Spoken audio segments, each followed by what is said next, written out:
真侪台湾人爱食鱼煲仔，认为讲会当补充钙质。不过，中山大学的研究团队对亚洲7个国家所生产的鱼煲仔，拢有验到塑胶油粒仔，其中是日本的鱼煲仔含量上介济。鱼煲仔是定定会当看到的食材，想袂到食鱼煲仔嘛会食到微塑胶，也就是塑胶的油粒仔。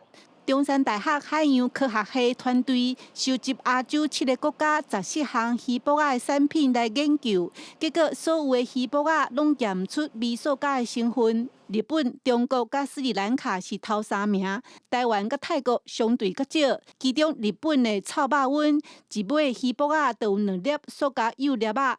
台湾的丁香鱼煲仔平均爱食31尾，才可能食到1粒。基本上所有的这些小鱼都含有微塑胶，这是一个最大的跟过去的研究，大家都以为只有牡蛎啊、文蛤沿岸会有，但是这些很多鱼类是居住在比较大洋性的水中，竟然也有这些微塑胶都跑到它里面。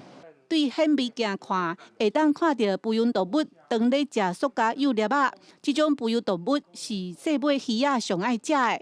其实海洋的微塑胶拢是搭入去海内底的塑胶粪扫，也是排放的废水分解出塑胶纤维佮脆片，经过食物链，最后转来咱人的食饭道。主要是累积在内脏，还有它的肠胃，还有腮盖。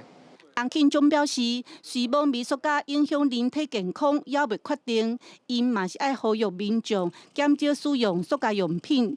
若无，这个海洋微塑胶也是会食入去咱人的腹肚内。